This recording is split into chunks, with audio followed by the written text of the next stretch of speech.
Assalamualaikum warahmatullahi wabarakatuh.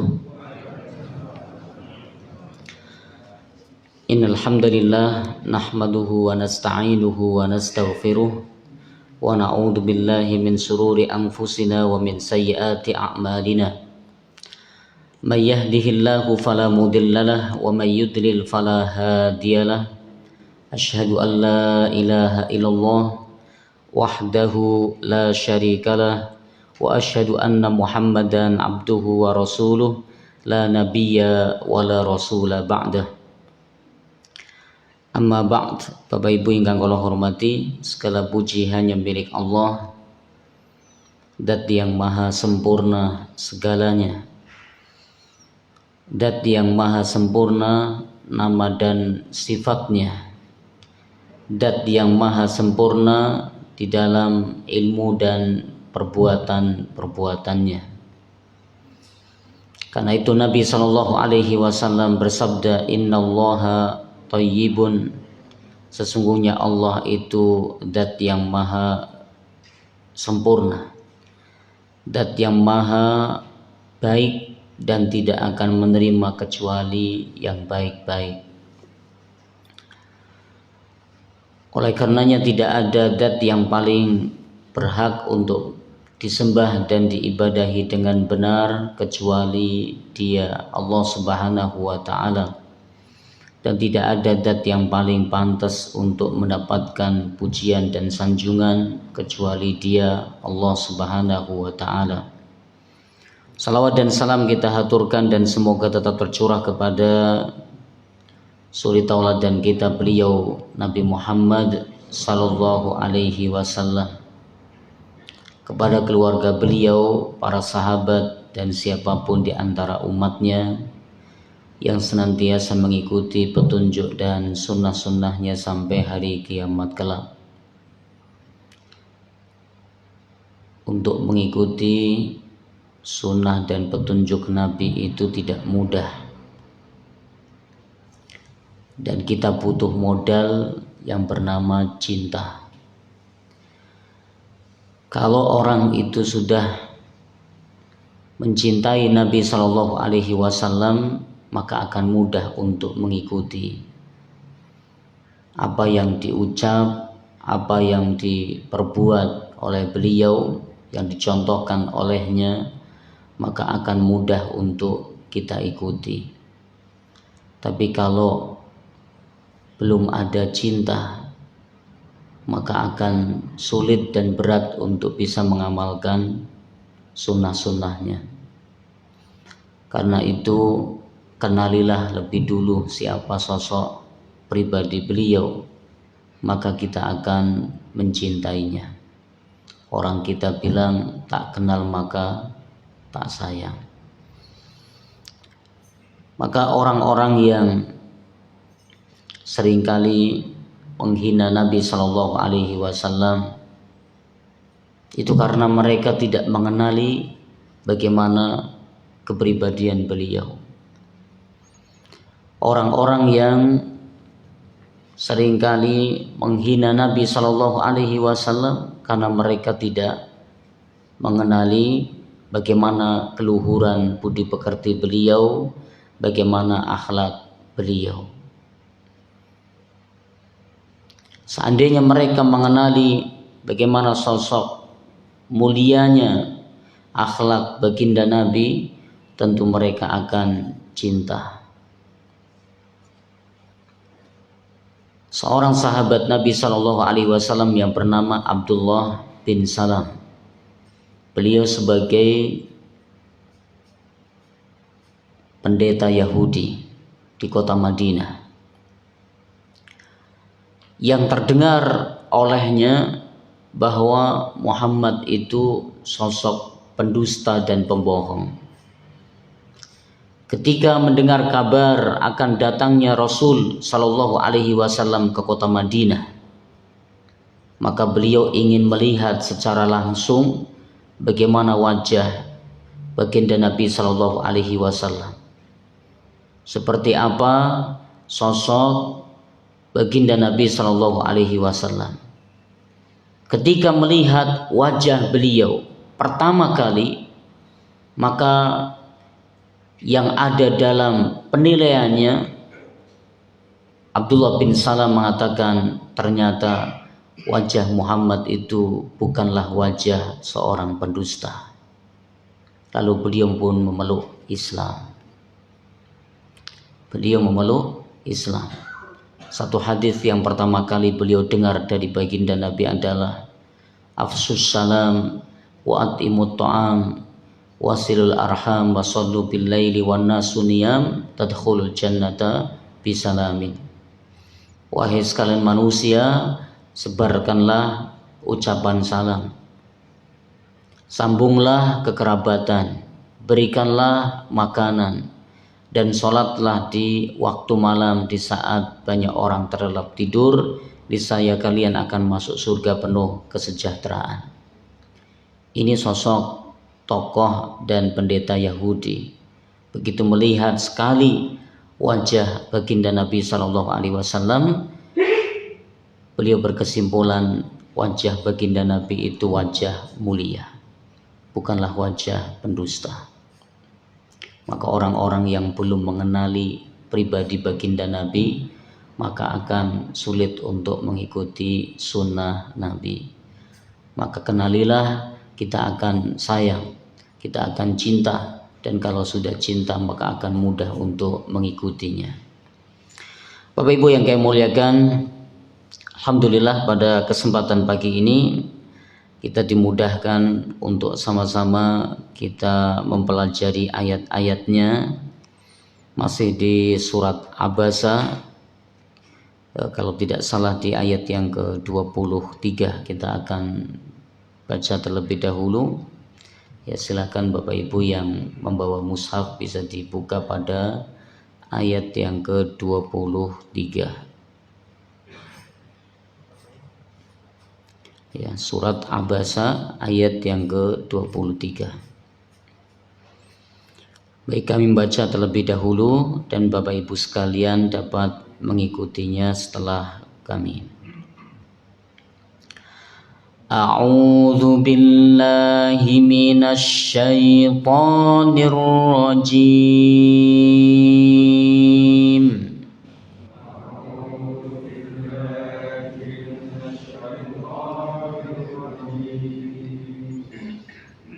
Kalla lamma yaqdi ma amarah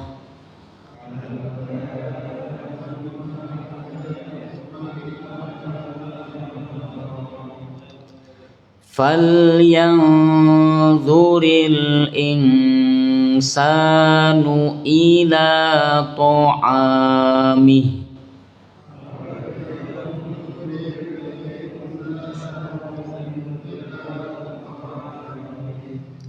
anna sababnal ma'a sabba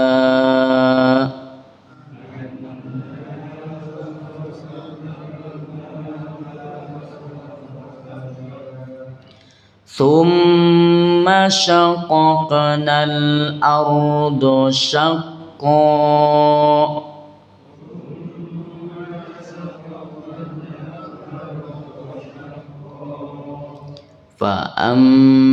فأنبتنا فيها حبا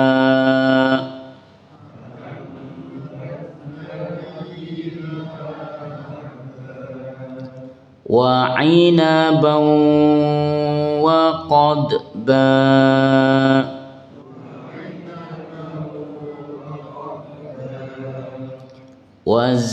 وزيتونا ونخلا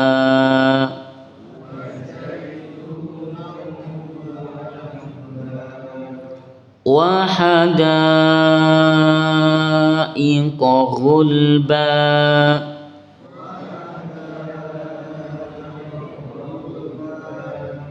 وفاكهة وأبا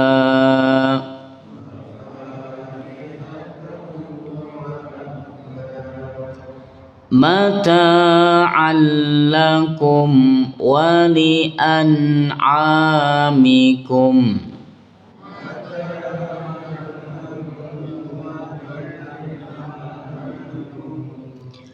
فإذا جاءت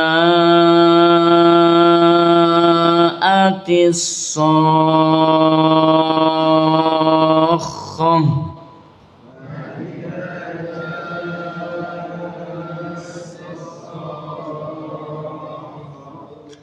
يوم يفر المرء من أخيه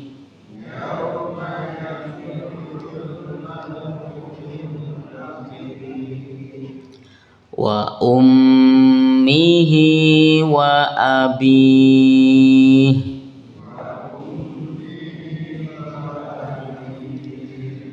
wa sahibatihi wa banihi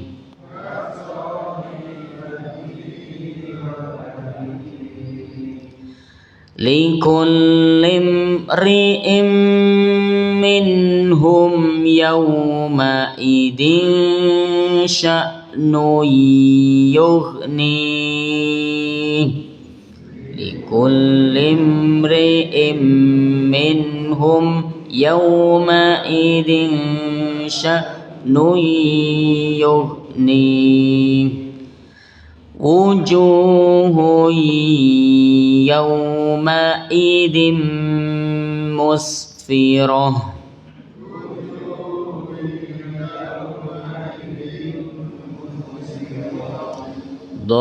dhahikatum mustabshirah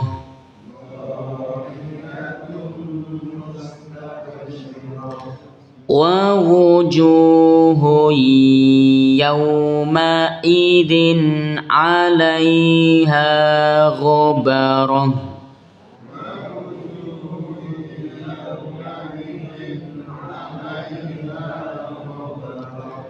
tarhaquha qatarah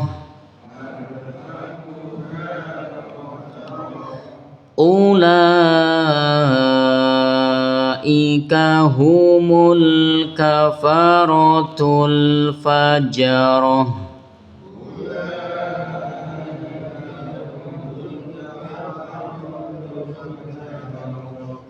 Baik, kita terjemahkan per kata dari ayat yang ke-23. Kalla, jangan begitu, lamma yaqdi, dia belum melaksanakan, ma amarahu, apa yang diperintahkan kepadanya,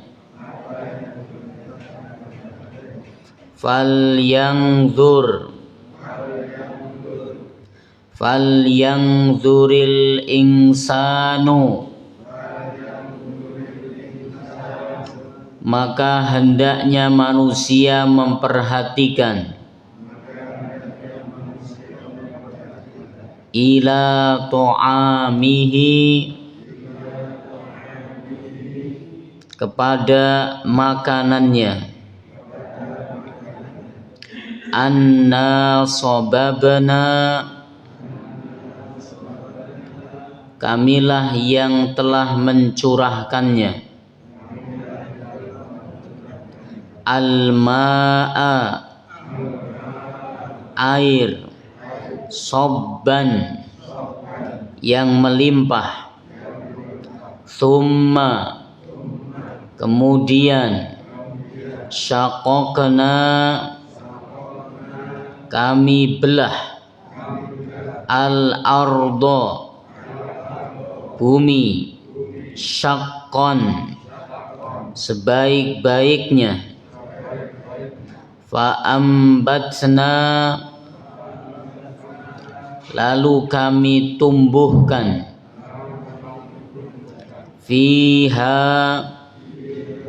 di dalamnya, habban, biji-bijian, wa inaban dan anggur, wa qodban dan sayur-sayuran, wa zaitunan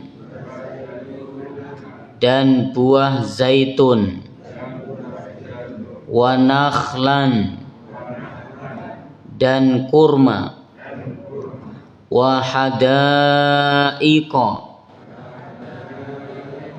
dan kebun-kebun, gulban yang rindang, wa fakihatan dan buah-buahan, wa abban dan rerumputan, mata'an sebagai kesenangan, lakum untuk kalian, wali an'amikum dan untuk hewan-hewan ternak kalian.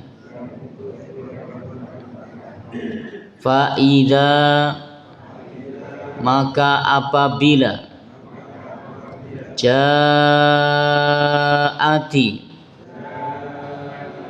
datang as-sakhatu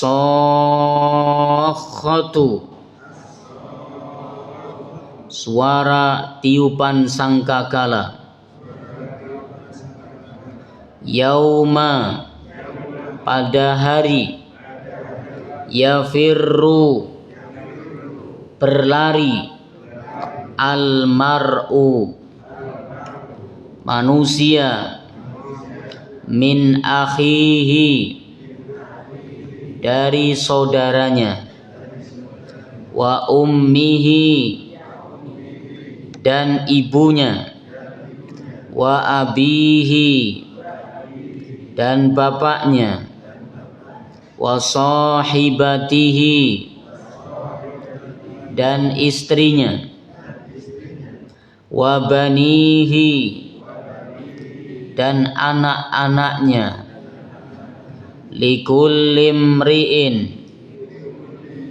setiap orang, minhum dari mereka, yauma idin pada hari itu, sya'nun urusan, yughnihi menyibukkannya, wujuhun ada wajah-wajah, yauma idin pada hari itu, musfiratun berseri-seri, dhahikatun tertawa, mustabsyiratun bergembira, wa wujuhun dan ada wajah-wajah, yauma idin pada hari itu, alaiha ghabaratun suram tertutup dengan debu, tarhaquha tertutup, qatarotun dengan kehinaan, ulaika hum mereka itulah, al-kafaratu orang-orang kafir, al-fajaratu lagi durhaka. Bapak Ibu yang kami muliakan, alhamdulillah pada pagi ini kita akan bahas pada ayat yang ke-23 di surat Abasa. Allah Subhanahu wa taala berfirman, kalla lamma yaqdima amarah. Sekali-kali jangan begitu, lamma yaqdi ma amarah dia belum pernah melaksanakan apa yang Allah perintahkan. Pada ayat ini ada dua penafsiran. Yang pertama, maksud daripada ayat ini adalah orang-orang kafir, di mana orang-orang kafir ini tidak melaksanakan apa yang Allah perintahkan. Juga ada yang menafsiri ayat ini maksudnya adalah umum. Ya, maksudnya adalah manusia secara umum. Artinya siapapun kita, siapapun orangnya, maka tidak akan pernah bisa melaksanakan perintah Allah secara menyeluruh. Ya, siapapun orangnya tidak akan bisa melaksanakan perintah-perintah Allah secara keseluruhan. Maka ada perintah Allah yang terlupakan, terlalaikan, terabaikan. Ini menunjukkan bahwa sifat kurangnya yang ada pada manusia. Ketika ada seorang yang bertakwa kepada Allah, pasti ada kekurangannya, pasti punya salah, pasti ada luputnya. Jadi manusia memang tempatnya salah. Maka Nabi SAW menyebutkan al-insanu makanul khata' wan nisyan. Ya, manusia itu tempatnya salah dan lupa. Maka Mujahid rahimahullahu ta'ala beliau berkata, la yaqdi ahadun abadan kullan mafturidu alaihi. Tidak seorang pun bisa menjalankan seluruh yang diwajibkan Allah kepadanya selamanya. Artinya manusia itu tidak ada yang bisa menjalankan seluruh kewajiban-kewajibannya kepada Allah. Mesti ada yang terabaikan, mesti ada yang luput darinya untuk tidak dilaksanakan. Bapak Ibu yang kami muliakan, kalau kita lihat pada ayat-ayat sebelumnya, Allah Subhanahu wa ta'ala menjelaskan kepada kita tentang bagaimana proses penciptaan manusia. Ya, di mana Allah Subhanahu wa ta'ala mengajak manusia untuk merenungkan kenapa, apa sebabnya manusia itu durhaka kepada Allah Subhanahu wa ta'ala. Apa yang membuat mereka sombong? Padahal hakikat penciptaan dirinya itu berasal dari air yang menjijikan. Itu kan Allah sebutkan di ayat-ayat sebelumnya. Ya, seolah-olah Allah bertanya, apa sih sebabnya kenapa manusia itu menyombongkan diri, durhaka kepada Allah. Ya. Padahal hakikat penciptaan dirinya itu dari air yang hina.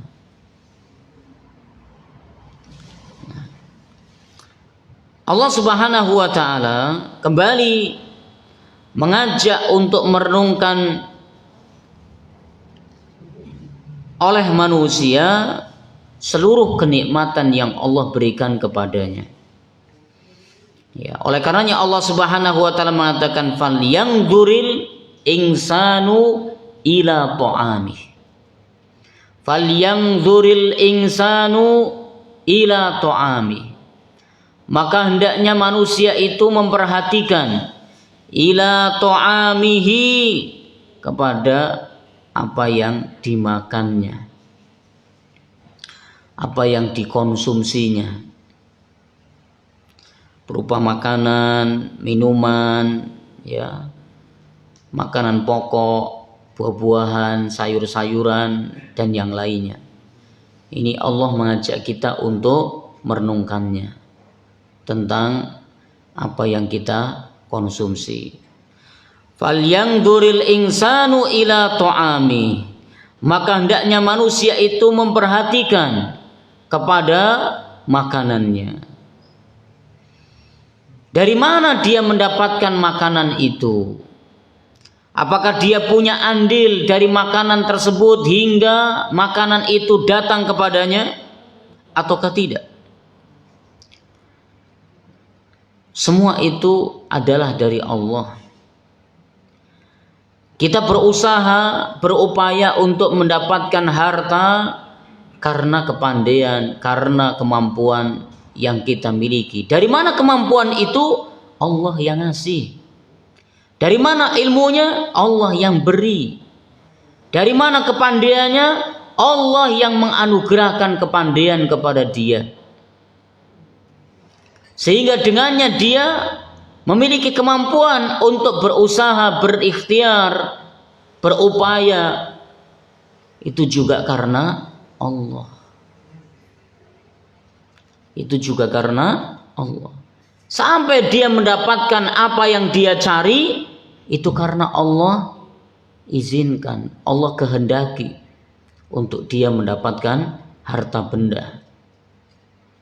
Sehingga kalau kita perhatikan, Bapak Ibu yang kami muliakan, apa yang kita miliki itu dari Allah. Semua apa yang ada di tangan kita itu milik Allah. Allah lah sang pemilik sebenarnya. Kita ini hanya dititipi. Kita ini hanya dititipi. Dan kalaulah bukan karena Allah, kita tidak punya apa-apa. Tidak punya kemampuan apa-apa. Maka bayangkan Bapak Ibu yang kami muliakan, ketika kita ini baru dilahirkan dari perut ibunda kita. Bagaimana kondisi kita? Kemampuan dari anggota tubuh kita itu belum maksimal.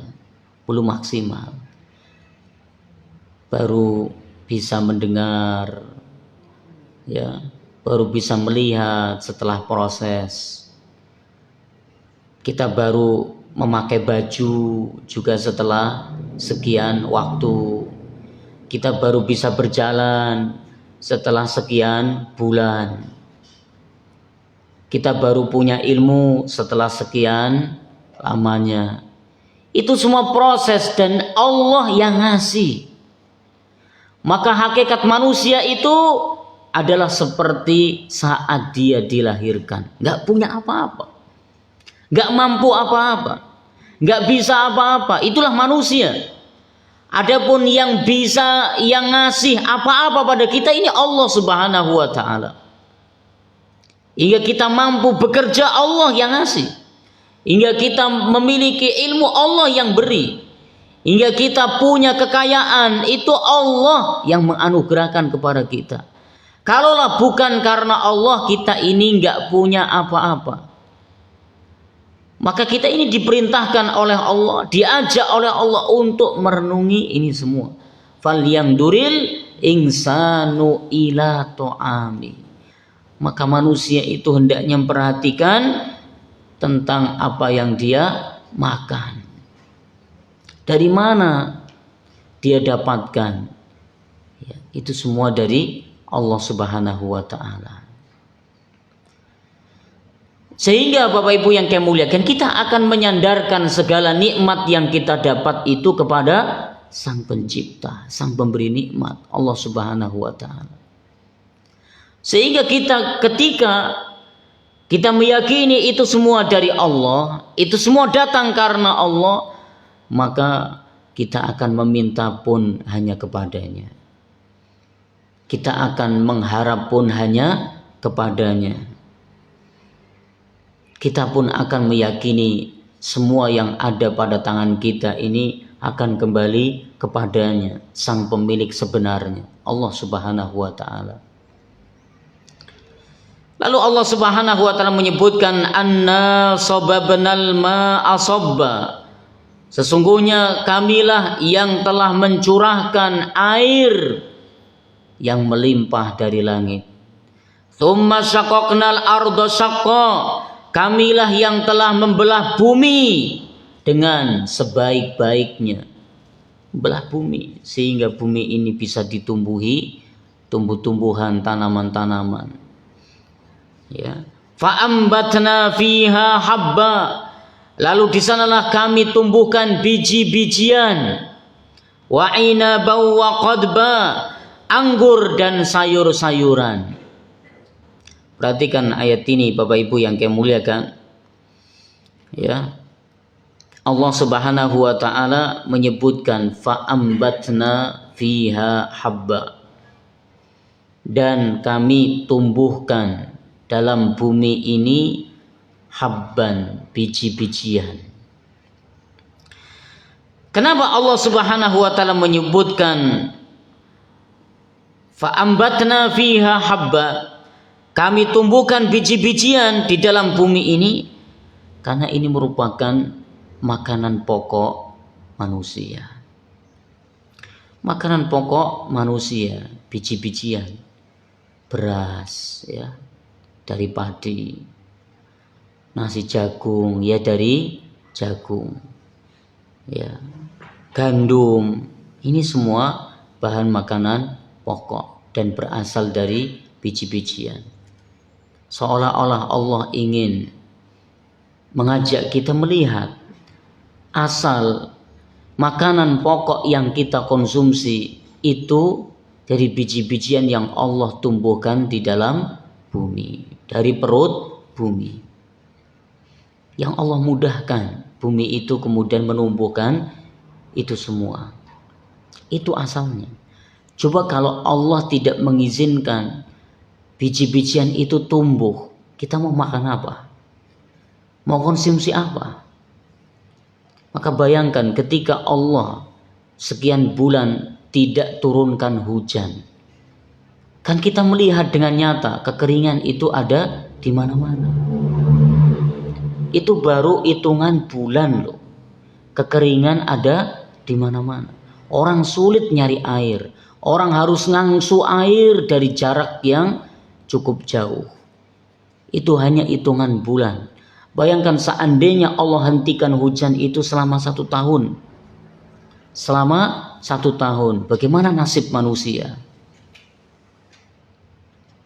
Air sulit kita dapat. Bagaimana kalau lebih dari 1 tahun? Maka bagaimana nasib manusia seluruhnya? Maka kelaparan pun akan terjadi di mana-mana. Ini Bapak Ibu yang kami muliakan, Allah mengajak kita untuk berpikir, untuk merhatikan apa yang Allah anugerahkan kepada kita berupa nikmat makanan. Lalu kemudian Allah Subhanahu wa taala juga menyebutkan ya, pendamping dari makanan pokok, biji-bijian, apa? Buah-buahan dan sayur-sayuran. Maka Allah Subhanahu wa taala menyebutkan wa inaban wa qadba, dan buah anggur dan sayur-sayuran. Buah-buahan dan sayur-sayuran ini pendamping dari makanan pokok yang kita konsumsi. Ini hanya pendamping yang merupakan seandainya kita hanya makan makanan pokok saja hidup.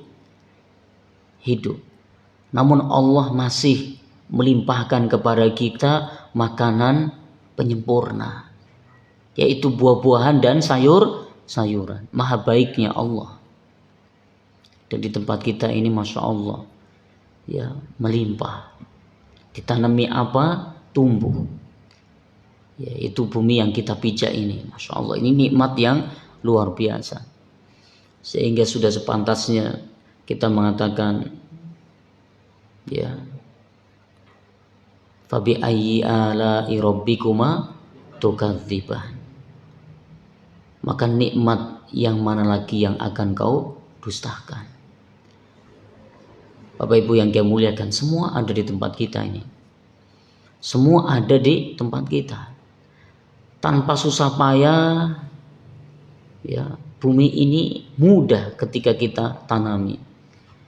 Ditancapkan pohon, ya, batang, ya, pohon singkong itu langsung tumbuh. Dan itu ada buah yang bisa kita nikmati. Itu bumi yang kita pijak ini. Ya, maka hendaknya kita, ya, mensyukuri apa yang Allah berikan kepada kita berupa nikmat makanan.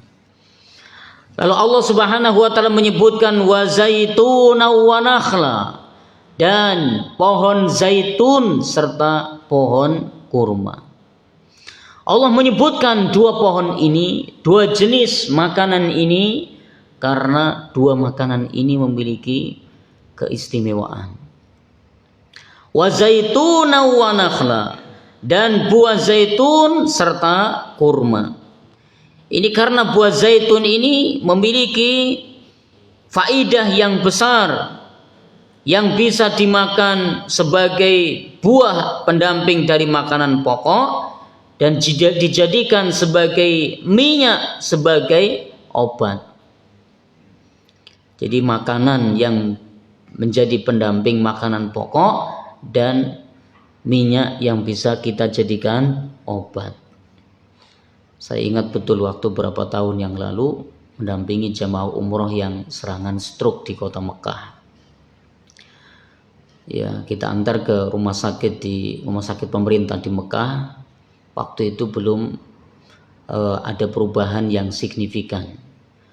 Lalu saatnya pindah ke kota Madinah. Berangkatlah ke kota Madinah.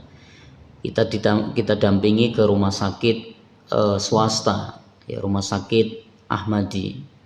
Di sana ketemu dokter yang beliau profesor dari Pakistan, ya, mendampingi secara langsung dan terus mendampingi jemaah yang kena serangan stroke ini dengan sabar betul. Dan salah satu terapi yang beliau anjurkan adalah dengan minyak zaitun. Dengan minyak zaitun. Dan kita lihat luar biasa ketika beliau oleskan zaitun di tangan kanannya yang tadinya tidak bisa gerak. Itu beliau oleskan, beliau pijat dari atas ke bawah, dari lengan ini, pundaknya ini terus ke bawah. Lama-lama tangan itu bisa ngangkat, ya, bisa menyuapkan makanan ngangkat tangan ini ke mulutnya. Ini bisa, Masya Allah. Ini beliau nasihatkan betul, ini harus rutin dioleskan dan dipijat-pijat dengan minyak zaitun. Nah, maka betul apa kata Allah Subhanahu wa taala dalam Al-Qur'an, kenapa Allah menyebutkan beberapa kali tentang zaitun. Kita sudah pelajari bagaimana Allah berfirman wattini wazaitun. Buah zaitun Allah sebut. Ayat ini masih Allah sebut lagi wazaitunan wa nakhla. Buah zaitun dan kurma. Ini tidaklah Allah sebut dalam Al-Quran kecuali karena memiliki keistimewaan. Maka betul zaitun itu bukan sekedar makanan pendamping makanan pokok. Namun Allah jadikan zaitun itu sebagai obat. Sebagai obat. Ya memang kalau dimakan rasanya ya begitu. Rasanya begitu, jarang orang Indonesia ini yang merasa cocok soal rasa. Karena buah zaitun rasanya seperti itu. Tapi dibalik rasanya, di lidah kita mungkin gak cocok. Saat kita paksa zaitun itu masuk ke dalam tubuh kita, akan berubah menjadi obat. Ya, suatu yang baik untuk tubuh kita. Bapak Ibu yang kami muliakan, ini Allah menyebutkan dalam Al-Quran karena punya istimewa. Wa zaitunan wa nakhla. Zaitun dan nakhla. Apa nakhla? Kurma. Kurma. Kita tidak bisa meragukan lagi bahwa kurma ini, buah yang Allah sebutkan dalam Al-Quran ini, jenis makanan yang istimewa. Dia mengenyangkan dan bisa disimpan dalam waktu bertahun-tahun. Itu kurma, bisa disimpan dalam waktu yang cukup lama. Dan kita lihat kisah-kisah para ulama dulu. Kisah-kisah para ulama dulu yang mereka, sebagian mereka miskin. Karena kemiskinannya itu tidak ada makanan yang dia makan kecuali kurma. Dia hanya bisa sahur dengan 2 butir kurma, buka puasa dengan 2 butir kurma.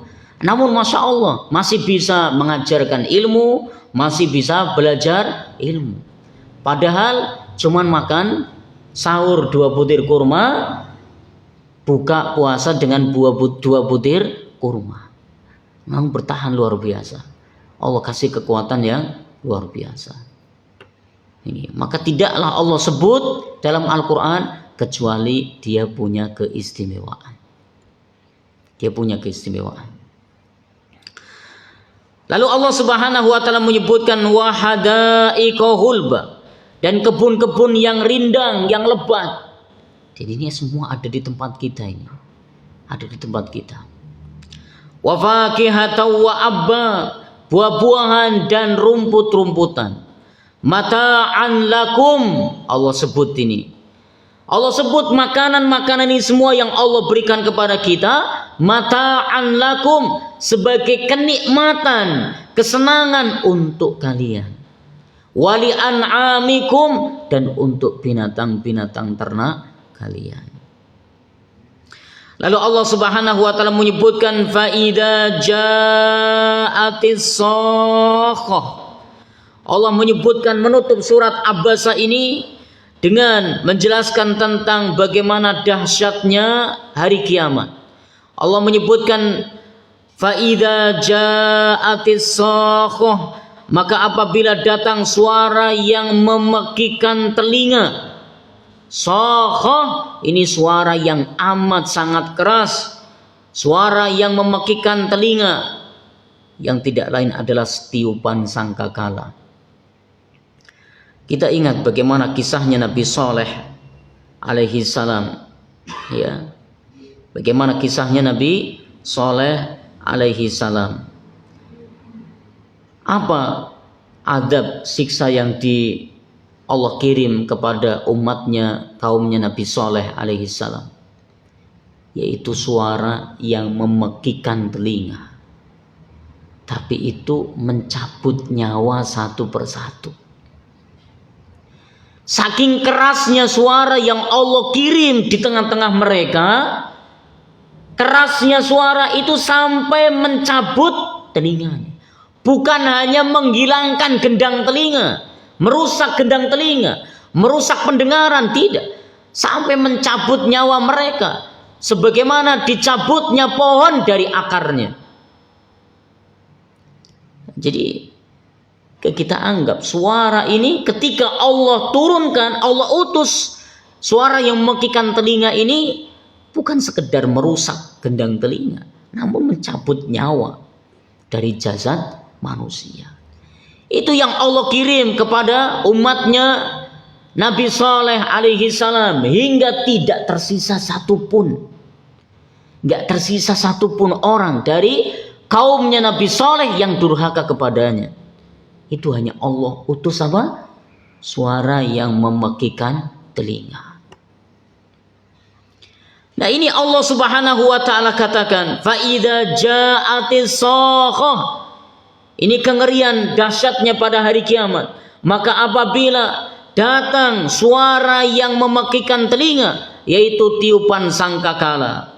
Allah Subhanahu wa taala menyebutkan dalam surat Az-Zumar di ayat yang ke-68, wa nufikha fis suri fasa'iqa man fis samawati wa man fil ardi illa man sya'allah. Kata Allah Subhanahu wa taala, wa nufikha fis suri, dan sangkakala pun ditiup, fasa'iqa, maka matilah, binasalah, man, siapa saja, makhluk, fis samawati wa man fil ard, makhluk yang ada di langit dan makhluk yang ada di bumi, semua mati. Illa, kecuali man sya Allah, mereka yang dikehendaki oleh Allah. Ini menunjukkan saking kerasnya suara tiupan sangkakala tersebut. Bapak Ibu yang dimuliakan oleh Allah Subhanahu wa taala. Ini tiupan sangkakala yang tentu suaranya tidak sedahsyat sangkakala. Ya, tiupan yang Allah kirim ke umatnya Nabi Soleh itu saja mematikan semua umat beliau yang durhaka, mati, tidak tersisa satupun.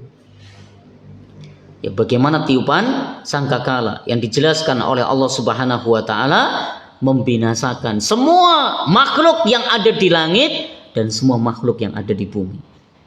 Ini nggak bisa bayangkan kerasnya seperti apa. Ya, kerasnya seperti apa. Lalu Allah Subhanahu wa taala menyebutkan yauma yafirrul mar'u min akhi. Allah sebutkan kondisi saat itu. Yauma yafirrul mar'u min akhi, bahwasanya pada hari kiamat nanti orang itu lari dari saudaranya. Orang itu lari dari saudaranya. Ayat ini menggambarkan bagaimana dahsyatnya hari kiamat, sampai-sampai seseorang itu akan lari kepada orang yang dia cintai. Di dunia kita akan berlindung kepada orang yang mengayomi kita, orang tua. Anak akan mengandalkan lindungan dari orang tuanya. Seorang istri kepada suaminya. Seorang anak, seorang ibu kepada bapak dan ayahnya. Itu di dunia. Tapi di akhirat gak bisa lagi. Bahkan mereka ketika bertemu dengan orang yang dia cintai akan lari. Ini menunjukkan makin dahsyatnya, sangat dahsyatnya, ngerinya kondisi saat itu. Ya, sampai-sampai orang itu lari tidak peduli kepada orang yang dia cintai. Padahal dulu di dunia dia dibela-bela, bahkan rela berkorban dirinya untuk anaknya. Ya, orang tua ini kalau dia dihina masih bisa bersabar, tapi ketika anaknya itu yang dihina, anaknya itu yang dicaci maki, dia nggak sabar. Tidak sedikit orang yang seperti itu. Ketika dirinya yang dicaci dia bisa menahan diri, tapi ketika anaknya itu yang dizalimi, maka dia tidak kuasa untuk menahan dirinya. Ini menunjukkan saking cintanya kepada anak dan keluarganya. Tapi pada hari kiamat gak ada lagi seperti itu. Bahkan gak ada kepedulian.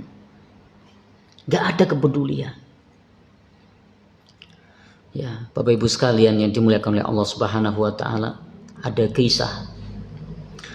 Jadi kisah seorang lelaki di Jazirah Arab, ketika dia pulang dari kerja, dia membawa banyak makanan. Ya, dia membawa banyak makanan, dan makanan itu makanan yang paling dicinta oleh keluarganya. Maka dia bawa pulang. Sampai rumah diberikanlah makanan itu kepada istri dan anak-anaknya. Karena ya, keluarganya ini senang semua sama makanan itu. Dan saat itu si suami ada perlu hingga dia harus izin lagi keluar. Makanan itu semua ditinggal di rumah. Ketika dia pulang, dia kembali dari keperluannya tadi, dia dapati makanan itu tak tersisa. Makanan itu tidak tersisa. Wajar karena semuanya suka. Tapi apa pelajaran yang dia petik? Dia merenungkan, ini baru di dunia loh. Baru di dunia. Ketika ada sesuatu yang dia sukai, dia cintai, dia senangi, sampai melupakan orang dicinta. Suaminya gak diingat, gak disisakan. Ayahnya gak disisakan sedikit pun dari makanan yang dia bawa. Lalu dia merenungi, ini baru di dunia, bagaimana nanti di akhirat, Bapak Ibu? Bagaimana nanti di akhirat? Dia berpikir bagaimana nanti saat aku meninggal dunia, masuk ke dalam kubur, tidak lagi ada di hadapan mereka. tidak lagi berwujud di hadapan mereka, apa tidakkah mereka lebih melupakan aku lagi? Bagaimana nanti di akhirat ketika seorang lari tidak peduli kepada orang yang dicintai? Ini Bapak Ibu sekalian yang dimuliakan. Oleh karena itu, berbekallah, masing-masing kita harus punya bekal. Masing-masing kita harus punya bekal. Kita sebagai seorang anak, masih kita ngarep-ngarep belas kasihan dari ibu dan bapak kita. Itu hanya berlaku di dunia. Nanti di akhirat, orang yang paling kita cintai gak akan peduli sama kita. Ini Allah sudah menyebutkan dalam Al-Quran. Yauma yafirrul mar'u min akhi. Pada hari itu seseorang akan lari dari saudara yang dia cintainya. Maka jangan mengandalkan banyak kepada orang lain. Berbekalah untuk diri kita. Berbekalah. Masing-masing kita mesti harus punya bekal. Wa ummihi wa abihi. Dan seorang ibu serta bapaknya. Wa sahibatihi wa bani. Seorang istri dan anak-anaknya. Jadi ketika bertemu gak peduli. Ketika ketemu gak peduli. Gak peduli dia istrinya, dia anaknya, dia bapaknya, dia ibunya, dia ayahnya, gak peduli. Ketemu ditinggal. Apa kira-kira alasannya? Karena urusan saat itu sangat penting. Semua orang berpikir tentang nasibnya nafsi-nafsi sendiri-sendiri. Ya, semua orang itu akan berpikir tentang nasibnya sendiri-sendiri. Semua orang itu akan mengkhawatirkan nasibnya dirinya sendiri.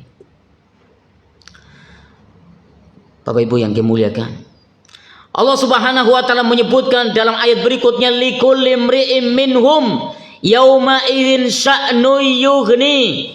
Setiap orang itu, mereka pada hari itu akan disibukkan dengan urusannya masing-masing. Semua orang khawatir dengan nasibnya diri mereka sendiri-sendiri. Sehingga tidak peduli dengan nasib orang yang dia dicintai di dunia. Sehingga wajar ketika ketemu istrinya di dunia, lari dia. Ketemu anaknya, tinggalkan. Ketemu bapaknya, tinggalkan. Ketemu ibunya, tinggalkan. Karena urusan itu sudah nafsi. Kita ini membawa dosa kita sendiri. Kita dibekali dengan pahala kita sendiri. Maka kalau dalam urusan dunia kita masih, saat di dunia ini masih berpangku tangan. Masih berpangku tangan. Kita masih minta bantuan, mengharap pertolongan dari orang lain. Maka Bapak Ibu yang saya muliakan, kalau di akhirat, untuk urusan akhirat tidak bisa. Untuk urusan akhirat harus berbekal masing-masing. Bapak Ibu yang saya muliakan, Rasulullah sallallahu alaihi wasallam telah menyebutkan, innakum mahsyurun. Sungguh kalian itu akan dibangkitkan. Hufatan, uratan, ghurlan. Dalam keadaan tidak beralas kaki.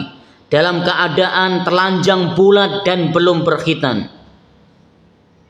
Qara'a kama bada'ana awwala khalqin nu'iduh. Kata Nabi sallallahu alaihi wasallam. Ya, kemudian beliau sallallahu alaihi wasallam bacakan sebuah ayat, kama bada'ana awwala khalqin nu'iduh wa'dan alaina inna kunna fa'ilin. Allah Subhanahu wa taala berfirman, sebagaimana kami telah memulai penciptaan pertama. Penciptaan pertama manusia itu dilahirkan dalam keadaan telanjang bulat, dalam keadaan belum berkhitan, dalam keadaan tidak memakai alas kaki. Itulah Allah akan bangkitkan kelak setelah ditiupnya sangkakala dalam keadaan persis sebagaimana saat dia dilahirkan. Bedanya adalah kondisinya sudah dewasa. Kondisinya sudah dewasa. Inna kunna fa'ilin, wa'dan alaina inna kunna fa'ilin. Itulah janji yang pasti akan Allah tepati. Sesungguhnya kamilah yang akan melaksanakannya, kata Allah Subhanahu wa taala. Bapak Ibu yang kami muliakan, ya, ini yang digambarkan oleh Nabi Shallallahu alaihi wasallam kepada Aisyah radhiyallahu anha. Ketika itu baginda Nabi bercerita, manusia itu akan dibangkitkan setelah ditiupkannya sangkakala yang kedua. Itu dalam keadaan manusia tidak memakai pakaian sehelai kain pun, belum berkhitan, dan tidak memakai alas kaki, di satu tempat yang namanya padang mahsyar. Sampai-sampai Aisyah bertanya, ya Rasulullah, apakah saat itu tidakkah mereka saling melihat satu sama lain? Karena kondisinya sudah dewasa, bukan lagi bayi, sudah dewasa. Laki-laki wanita sama, belum berkhitan, dalam keadaan tidak berpakaian, telanjang pula, tidak memakai alas kaki. Maka apa jawaban Nabi Shallallahu alaihi wasallam? Urusan saat itu lebih daripada sekedar melihat satu sama lain. Jadi apa yang dikhawatirkan manusia saat itu, mereka khawatirkan atas kondisi dirinya sendiri. Allah menyebutkan wujuhu yauma idzin musfirah. Pada saat itu ada wajah-wajah yang berseri-seri dan gembira. Dhahikatum mustabsyirah, mereka tertawa dan gembira. Siapa mereka? Calon penghuni surga. Calon penghuni surga. Semoga Allah golongkan kita termasuk di dalamnya. Amin ya rabbal alamin. Wa wujuhu yauma idzin 'alaiha ghabarah. Namun pada hari itu juga ada wajah-wajah yang 'alaiha ghabarah, suram wajahnya, gelap wajahnya, murung wajahnya, seperti tertutup dengan debu. Siapa mereka? Wajahnya orang-orang para penduduk neraka. Dan terkhusus di sini adalah wajahnya orang-orang kafir yang durhaka kepada Allah Subhanahu wa taala. Bapak Ibu yang kami muliakan, lalu Allah menyebutkan tarhaquha qatarah, tertutupi oleh kegelapan. Jadi wajah mereka ini tertutupi oleh kegelapan, oleh debu, oleh gelap yang berwarna hitam. Ini menunjukkan penghinaan Allah Subhanahu wa taala kepada mereka. Lalu Allah tutup firman-Nya, ulaika humul kafaratu al-fajarah. Mereka itulah orang-orang yang kafir lagi fajir. Allah menggabungkan dua kata, kafarah, fajarah. Kafarah ini artinya kafir, fajarah artinya adalah fajir, ya, orang yang durhaka kepada Allah. Allah nyebut kafarah karena kekufurannya dalam hal keyakinan. Sedangkan Allah menyebutkan kata fajarah ini artinya kemaksiatan dari anggota tubuhnya. Kafarah ini kekafiran disebabkan keyakinan, sedangkan fajarah ini durhaka yang dilakukan oleh anggota tubuhnya, anggota badannya untuk kemaksiatan. Demikian Bapak Ibu yang kami muliakan, mudah-mudahan apa yang kita pelajari menjadi ilmu yang bermanfaat dan menambah keimanan serta takwa kita kepada Allah Subhanahu wa taala. Mari kita tutup dengan baca doa kafaratul majlis. Subhanakallahumma bihamdika asyhadu an la ilaha illa anta astaghfiruka wa atubu ilaik. Wassalamualaikum warahmatullahi wabarakatuh.